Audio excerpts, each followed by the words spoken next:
오늘 새벽 고요한 이 시간에 제 이야기를 들어주시는 모든 분들께 합장 인사드립니다.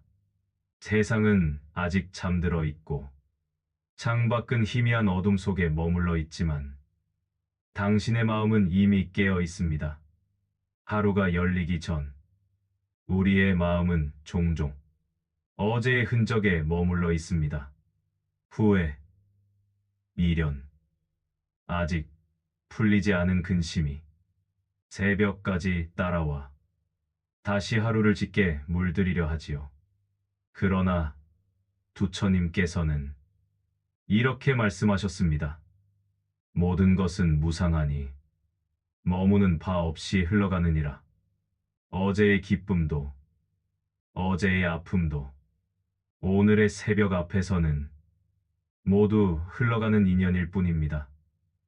이제 우리는 그 흘러감을 받아들이고 새로운 하루를 여는 사람으로 마음을 일으켜야 합니다. 새벽은 늘 우리 마음을 비추는 거울과 같습니다. 밤새 쌓인 생각들이 잔잔히 가라앉는 이 시간, 우리는 문득 지난 인연들을 떠올리곤 합니다. 어제 만난 사람, 이미 멀어져 간 사람, 그리고 여전히 마음에 남아있는 누군가까지 그 인연들을 떠올리며 붙잡고 싶은 마음이 생기기도 하고 놓치지 않으려는 불안이 일어나기도 합니다. 그러나 돌아보면 알 수 있습니다. 인연은 붙잡으려 할수록 더 멀어지고 억지로 움켜쥐려 할수록 그 손 안에서 모래처럼 흩어져 버린다는 것을 부처님께서는 말씀하셨습니다. 머무는 곳에 집착하지 말라. 우리가 누군가를 사랑할 때 그 사랑이 영원히 이어지길 바라지만 그 또한 형상에 머무는 집착일 뿐입니다. 우리가 어떤 관계를 잃었을 때 그 상실감을 견디지 못하는 이유도 흘러가야 할 것을 붙잡고 있기 때문입니다. 새벽의 고요 속에서 바라보면 그 모든 인연은 바람처럼 오고 가는 흐름일 뿐, 좋았던 인연도 아팠던 인연도 오늘의 이 순간에는 이미 어제의 그림자로 남아있을 뿐입니다. 그러니 오늘 하루 우리는 다짐해야 합니다. 인연을 무겁게 짊어지지 않고 가볍게 바라보며 걸어가겠다고. 사람과의 만남도 사람과의 이별도 내가 움켜쥐는 것이 아니라 흘러가는 강물에 잠시 머무는 물결일 뿐임을 깨닫는 다짐 말입니다. 새벽에 내리는 이 다짐이 오늘 하루의 마음을 지켜줍니다. 어떤 인연 앞에서도 흔들리지 않고 또 어떤 인연 앞에서도 다치지 않는 넓고 평온한 마음으로 오늘 하루를 시작할 수 있게 합니다. 새벽의 고요 속에서 한 노스님의 이야기를 들려드리고자 합니다. 그 스님은 늘 마을 사람들을 위해 애쓰셨습니다. 허리가 굽은 노인을 부축해드리고 혼자 사는 이웃에게 따뜻한 밥을 지어 나르며 가난한 아이들에게 공부할 자리를 마련해 주었습니다. 마을 사람들은 모두가 그 스님을 칭찬했습니다. 저 스님 덕분에 살맛이 난다. 참 자비로운 분이시다. 스님은 부끄러워하며 고개를 숙였지만 속으로는 작은 기쁨이 일렁였습니다. 그런데 어느 날 뜻밖의 일이 일어났습니다. 한 마을 사람이 스님을 향해 목소리를 높였습니다. 스님, 왜 우리 집에는 신경을 안 쓰십니까? 다른 집은 챙기면서 우리 집만 소외시키는 겁니까?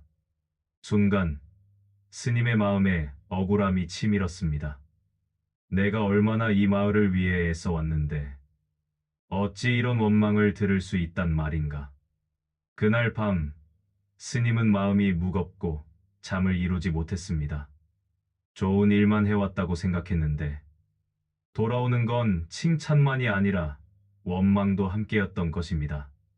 며칠 동안 번뇌에 잠긴 끝에 스님은 문득 깨달음을 얻었습니다. 사람의 마음은 내 뜻대로 움직이지 않는다. 내가 아무리 잘해도 어떤 이는 기뻐하고 또 어떤 이는 원망할 수 있다. 그 순간 마음이 한결 가벼워졌습니다. 칭찬을 기대하지 않고 원망에도 억울해하지 않기로 했습니다. 사람 마음은 바람처럼 스쳐가는 것이니 그저 지나가도록 두면 되는 것이었습니다. 스님은 이후에도 여전히 마을을 돌보았습니다. 하지만 그 마음은 이전과 달랐습니다. 내가 애쓰는 일은 오직 나의 자비심에서 비롯된 것이지 남이 알아주기를 바라서가 아니다. 그 깨달음 속에서 스님은 오히려 더 자유로워졌습니다. 오늘 새벽 이 이야기를 전하며 우리도 다짐해 봅니다. 사람에게 기대를 걸기보다 사람을 있는 그대로 바라보는 하루. 칭찬에도 흔들리지 않고 원망에도 무너지지 않는 하루. 그것이 바로 부처님께서 말씀하신 머무는 곳에 집착하지 않는 삶 아닐까요? 새벽녘 한 어머니가 창가에 앉아 있었습니다. 밤새 뒤척이며 내려놓지 못한 마음 하나. 그것은 언제나 자식에 대한 걱정이었습니다. 저 아이가 잘 지낼까? 혹시 힘든 일은 없을까? 나이를 먹어도 부모의 마음은 늘 어린아이를 향합니다. 하지만 아이가 성인이 되고 자기 길을 걸어가면서부터는 예전처럼 마음을 다 전할 수도 결과를 바꿀 수도 없었습니다. 그럴수록 어머니의 마음은 더 애가 타고 때로는 서운함으로 바뀌기도 했습니다. 내가 이렇게 기도했는데 왜 아이는 여전히 힘들어할까? 그 순간 눈가에 눈물이 맺혔습니다. 그러다 우연히 펼친 경전 한 구절. 중생은 중생의 인연을 따를 뿐 그 길을 대신 걸어줄 수는 없다. 그 말씀이 마음을 깊이 울렸습니다. 그제야 알았습니다. 기도는 아이의 길을 대신 살아주는 것이 아니라 넘어져도 다시 일어설 수 있도록 마음의 등불을 밝혀주는 것임을. 그 깨달음과 함께 원망과 집착이 눈 녹듯 사라졌습니다. 그래, 내가 할 수 있는 건 그저 지켜봐 주는 것. 내 사랑을 조용히 전하는 것뿐이구나. 그날 이후 어머니는 자식을 바라보는 마음이 한결 가벼워졌습니다. 결과를 바꾸려 애쓰지 않고 아이의 길을 있는 그대로 인정했습니다. 그러자 기도의 힘은 바꾸는 힘이 아니라 지켜주는 힘이 되었습니다. 그리고 그 힘은 무엇보다 어머니의 마음을 평온하게 했습니다. 오늘 새벽 이 이야기를 떠올리며 우리도 다짐해 봅니다. 사람을 내 뜻대로 바꾸려 하지 말고 그 사람이 걷는 길을 인정하며 그저 따뜻한 시선을 보내는 것. 그것이 바로 어머니가 새벽에 얻은 깨달음이었고 오늘을 살아가는 우리 모두에게 필요한 마음가짐일지도 모릅니다. 새벽은 누구에게나 고요합니다. 아직 세상은 잠들어 있고 나만 깨어 있는 듯한 이 시간. 바로 이때 우리는 진짜 혼자라는 감각을 마주하게 됩니다. 그런데요, 이 혼자라는 것은 외롭다는 뜻이 아닙니다. 몸이 물리적으로 떨어져 있는 고립이 아니라 마음이 의지에서 벗어나 독립하는 순간을 말합니다. 부처님은 수타니파타에서 이렇게 말씀하셨습니다. 무소의 뿔처럼 혼자서 가라. 외롭고 차갑게 들릴 수 있는 구절이지만 사실은 누구의 기대에도 누구의 시선에도 매이지 않고 온전히 자기 자신으로 서라는 뜻입니다. 새벽 공기는 차갑습니다. 그러나 그 차가움이 오히려 정신을 맑게 합니다. 사람의 소리가 끊어진 고요 속에서 내 마음은 나 자신에게만 집중할 수 있습니다. 그때 우리는 비로소 알게 됩니다. 홀로 서는 마음이야말로 가장 자유롭다는 것을. 어쩌면 평생 우리는 부모에게 의지하고 자식에게 마음을 걸고 세상의 인정에 흔들리며 살아왔는지도 모릅니다. 하지만 새벽에 홀로 깨어있는 순간 그 모든 관계에서 잠시 거리를 둡니다. 나는 누구의 아버지, 어머니, 아내, 남편이 아니라 그저 나로 존재하게 됩니다. 이 고요한 독립의 순간이 쌓일수록 우리는 점점 단단해집니다. 누가 내 마음을 흔들어도, 누가 내 삶을 평가해도 내 중심을 잃지 않게 됩니다. 그래서 새벽은 마음이 혼자 설 수 있도록 훈련하는 시간입니다. 외로움을 견디는 법이 아니라 진짜 자유를 배우는 연습입니다. 오늘도 새벽은 우리에게 속삭입니다. 누구에게 기대지 말고, 누구에게 휘둘리지도 말고, 무소의 뿔처럼 혼자서 가라. 그 길 위에서 우리는 마침내 가장 단단한 자유를 만날 수 있습니다. 깊은 산골짜기에 사는 한 할머니가 계셨습니다. 세월이 흐르면서 자식들은 도시로 떠나고 이웃도 하나둘 사라져 갔습니다. 문득 집 안에 홀로 앉아 있으면 옛날 같으면 외롭다고 느꼈을 자리였지요. 그런데 이 할머니는 외로움 대신 작은 의식을 만들어 하루를 채워갔습니다. 새벽이면 먼저 주전자에 물을 올립니다. 차를 우리는 그 짧은 순간조차도 마음을 고요하게 하는 예식처럼 여겼습니다. 물이 끓는 소리를 듣고 있노라면 마치 내 안의 근심이 조금씩 사라지는 것 같다. 그렇게 말씀하시곤 했지요. 또 낮이 되면 마당 앞에 작은 화분을 두고 꽃을 가꾸셨습니다. 누구에게 보여주기 위한 것도, 잘 키웠다고 칭찬받기 위한 것도 아니었습니다. 꽃이 자라나듯 나도 자라야지. 그저 그 마음 하나로 흙을 고르고 물을 주셨습니다. 그리고 저녁이 되면 등불을 켜놓고 그 빛을 바라보며 하루를 마무리했습니다. 타인의 발자국 소리가 사라진 정막 속에서도 자신이 살아있음을 확인하는 순간이었습니다. 누군가 곁에 없다고 해서 텅 빈 것이 아니라 그 빈자리를 어떻게 채우느냐가 중요하다는 것을 할머니는 보여주셨습니다. 허전함을 붙잡으면 고통이 되고 고요로 받아들이면 힘이 됩니다. 세월이 갈수록 얼굴이 점점 맑아진 할머니를 본 이웃들이 물었습니다. 어떻게 외롭지 않으세요? 할머니는 환하게 웃으며 대답하셨습니다. 나는 나를 돌보는 시간이 많아져서 좋아요. 꽃이 벗이 되고 차가 스승이 되고 등불이 길을 안내해 주니 외롭지 않답니다. 오늘 아침 이 할머니의 이야기를 떠올려 보세요. 누군가의 손길만을 기다리며 하루를 보내는 대신 내 마음을 돌보는 조용한 습관 하나를 만들어 보는 겁니다. 따뜻한 차 한 잔, 작은 화분에 물을 주는 손길, 혹은 창밖을 바라보며 깊게 들이마시는 호흡, 그 작은 습관이야말로 당신을 지켜주는 진짜 힘이 되어줄 것입니다. 새벽은 언제나 고요합니다. 모든 이들이 잠든 시간, 세상은 잠시 멈춘 듯 조용합니다. 그 고요 속에 홀로 앉아 있으면 우리는 비로소 나를 만날 수 있습니다. 사람들은 흔히 고독을 두려움으로 여깁니다. 혼자 있으면 외롭고 쓸쓸하고 허전하다고 생각하지요. 그러나 부처님께서는 고독을 자유라 말씀하셨습니다. 세상의 얽힘에서 벗어나 온전히 자신을 돌아볼 수 있는 문이기 때문입니다.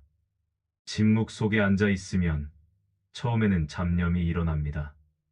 어제의 기억, 오늘의 계획, 누군가와의 대화가 끝없이 밀려오지요.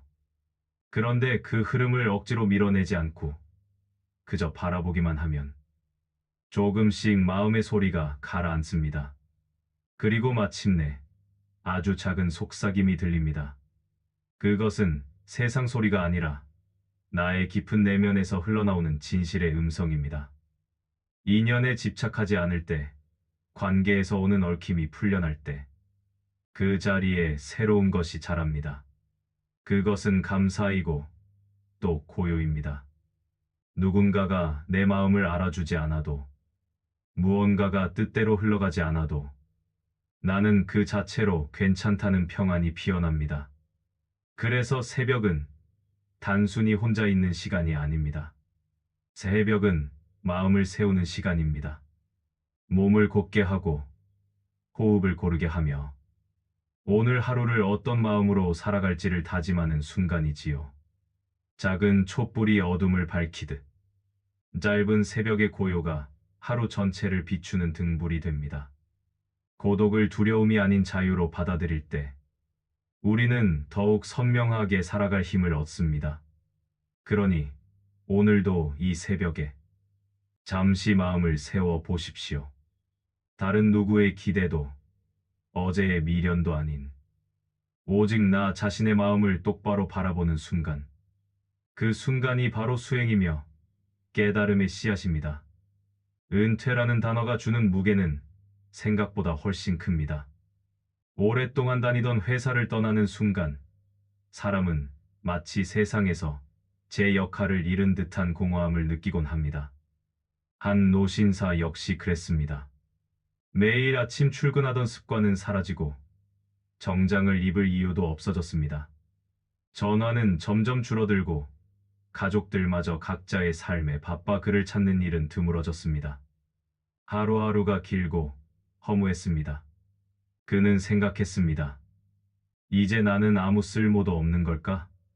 그러던 어느 날 동네 절의 스님이 그에게 다가와 말했습니다. 새벽에 한번 절에 올라와 보시겠습니까? 그는 망설임 끝에 새벽의 길을 걸었습니다. 태상은 아직 잠들어 있었고 하늘에는 별빛이 희미하게 남아 있었습니다. 절에 도착했을 때 고요한 법당에서 들려오는 목탁 소리와 은은한 향 냄새가 마음을 감쌌습니다. 스님은 말했습니다. 아무것도 하지 않아도 좋습니다. 그저 앉아 숨을 들이쉬고 내쉬는 것만 지켜보십시오. 그는 처음엔 낯설고 어색했습니다. 마음은 끊임없이 과거로 또 미래로 달려갔습니다. 내가 이렇게 앉아 있어도 되나? 하는 불안도 있었습니다. 하지만 며칠, 몇 주가 흐르면서 그는 조금씩 달라지기 시작했습니다. 고요 속에서 호흡을 바라보는 시간이 오히려 하루를 단단히 세우는 힘이 된 것입니다. 불안과 초조가 줄어들고 작은 일에도 감사한 마음이 생겼습니다. 부처님은 법구경에서 이렇게 말씀하셨습니다. 마음이 고요하면 행복은 스스로 자라난다. 몇 달이 지난 어느 날 그의 얼굴은 놀랍도록 달라져 있었습니다. 주름은 여전했지만 그 속에 담긴 표정은 한결 부드럽고 평온했습니다.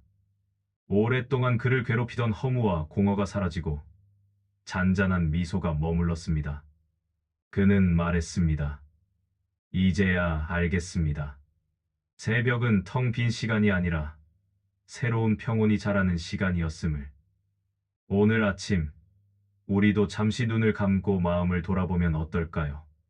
새벽은 단순히 하루의 시작이 아닙니다. 삶을 다시 채워 넣을 수 있는 가장 맑고 소중한 시간입니다.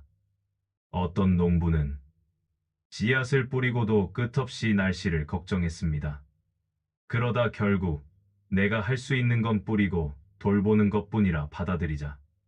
비와 바람도 더 이상 원망이 아닌 그저 흘러가는 인연이 되었습니다. 어떤 목수는 자신이 깎아 만든 나무가 금세 썩어버리자 마음이 무너졌습니다. 하지만 나무도 집도 사람도 다 흘러가는 것임을 알게 되자 손끝의 한 칼질조차 더 소중히 여길 수 있었습니다. 장사꾼은 장날이 한 번은 성황이고 한 번은 썰렁한 것에 늘 속을 태웠습니다. 그러다 장날도 강물처럼 흐르는 것임을 깨닫자 남는 날은 나누고 모자란 날은 배우는 기회라 여기게 되었습니다. 비구니, 스님은 세상 인연을 다 끊었다고 생각했지만 마음속에 남은 분노와 아쉬움이 그녀를 괴롭혔습니다. 그러다 새벽 예불 속에서 모든 인연은 흐른다는 가르침을 체득하자 그제야 침묵이 고요로 바뀌었습니다. 한 노부부는 오랜 세월 함께 살아온 자녀들이 모두 떠난 뒤 집안이 텅 빈 듯 허전해 매일 눈물을 흘렸습니다. 그러나 서로의 얼굴을 보며 우리 둘이 함께 있음이 이미 충만하다는 걸 알자 비어있던 집은 도리어 따뜻한 안식처가 되었습니다. 한 도공은 애써 만든 도자기가 가마 속에서 깨지면 마치 자기 인생이 깨진 듯 괴로웠습니다. 하지만 흐르는 인연임을 알게 된 후에는 깨진 도자기마저 흙으로 돌아가는 자연의 길이라 여기며 다시 흙을 빚는 손끝에 평온을 담았습니다. 이처럼 서로 다른 삶을 살아가는 이들이지만 결국 모두 같은 깨달음에 닿습니다. 인연은 강물처럼 흐른다는 것. 억지로 막으려 하면 괴로움이 쌓이고 그 흐름을 있는 그대로 흘려보내면 마음은 자유로워집니다. 오늘 하루 당신 앞에 다가오는 인연들도 억지로 붙잡으려 애쓰기보다 강물처럼 흘려보내며 바라보세요. 그때 당신 마음에는 한결 맑은 자유가 피어날 것입니다. 이제 오늘 새벽 우리가 품었던 마음을 조용히 정리해 보겠습니다. 부처님의 말씀을 다시 한번 가슴에 새깁니다. 인연은 강물처럼 흐른다. 집착은 괴로움의 뿌리다. 떠나는 사람은 자기 길을 가는 것이다. 이 세 문장 안에 우리가 붙들고 있던 매듭이 풀리는 길이 있습니다. 흐르는 것을 억지로 멈추려 하지 말고 머무를 수 없는 것을 붙잡으려 애쓰지 않으며 각자의 길을 존중하는 지혜를 배웁니다. 이제 당신의 마음에 그리고 제 마음에도 똑같은 질문을 던져봅니다. 오늘 새벽 나는 어떤 인연을 붙잡고 있습니까? 그 소나기에 남은 것은 사랑입니까? 두려움입니까? 아니면 미련입니까? 그 빈자리를 무엇으로 채우시겠습니까? 허무로 채울 것입니까? 아니면 고요로 채울 것입니까? 허무는 마음을 지치게 하지만 고요는 마음을 세워줍니다. 허무는 끝을 말하지만 고요는 시작을 속삭입니다. 기억하십시오. 새벽의 고요는 외로움이 아닙니다. 누구의 소리도 닿지 않는 순간, 비로소 내 마음의 목소리가 또렷해지는 시간입니다. 그 시간 속에서 우리는 어제를 내려놓고 오늘의 날을 다시 세울 수 있습니다. 그러니 오늘 하루 흐름을 거스르지 마십시오. 오는 인연은 감사히 맞이하고 머무는 인연은 담담히 돌보고 떠나는 인연은 미소 지으며 보내십시오. 그렇게 할 때 마음은 가벼워지고 발걸음은 단단해집니다. 만약 지금 떠오르는 누군가가 있다면 그 이름을 조용히 마음속으로 불러보세요. 고맙습니다. 이제 당신의 길을 가십시오. 그리고 나는 나의 길을 가겠습니다. 그 한마디가 오늘의 우리를 자유롭게 할 것입니다. 새벽의 고요는 외로움이 아니라 마음을 세우는 순간입니다. 숨을 고르고 등을 곧게 세우고 나를 지키는 다짐 하나를 가슴에 올려두십시오. 오늘 하루 인연의 흐름을 받아들이며 평온히 시작하시길 바랍니다. 당신의 마음에 부디 맑은 바람이 불어 한낮에도 이 새벽의 고요가 오래 머물기를 빕니다. 감사합니다.